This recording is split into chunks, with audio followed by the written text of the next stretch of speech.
మాఘమాసం పుణ్యస్నానం. మాఘమాసంలో గ్రామం బయట ప్రవహించే నీటిలో ప్రాతకాలంలో స్నానం చేస్తే అత్యంత పుణ్యప్రదం.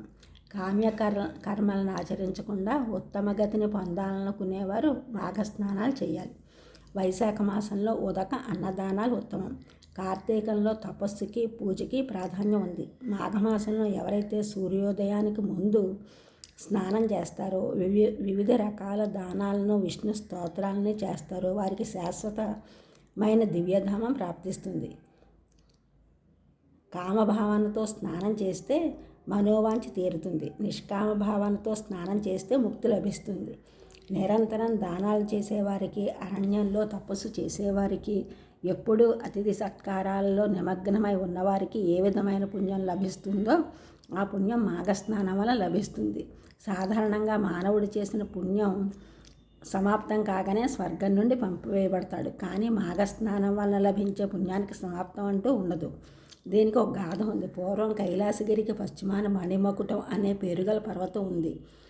అక్కడ భృగు మహర్షి ఆశ్రమాన్ని ఏర్పరచుకున్నారు. ఒకరోజు విద్యాధరుడు తన పత్నితో సహా భృగు మహర్షి ఆశ్రమానికి వెళ్ళి, నా పుణ్యం కారణంగా దేవలోకాన్ని చేరుకోగలిగాను, దేవతా శరీరాన్ని, దివ్య భోగాల్ని అనుభవించాను, పుణ్యం పూర్తయిన తర్వాత భూలోకానికి పంపివేయబడ్డాను, స్వర్గంలో ఎవరో కూడా నా భార్య సౌందర్యానికి సరికారు, అయితే నాకు ఈ వ్యాఘ్రముఖ రూపం కారణంగా మనసు వ్యాకులతో నొందినది కారణం మీరే చెప్పాలి అన్నాడు.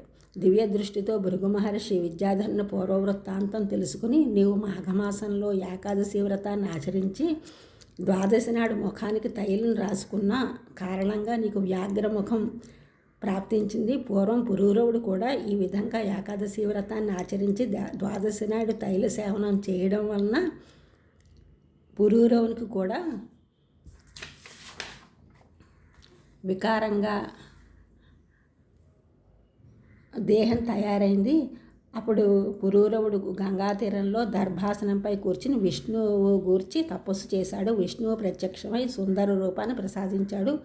ఆ సుందర రూపానికి దేవకన్య ఊర్వశి ఆకర్షితురాలైంది.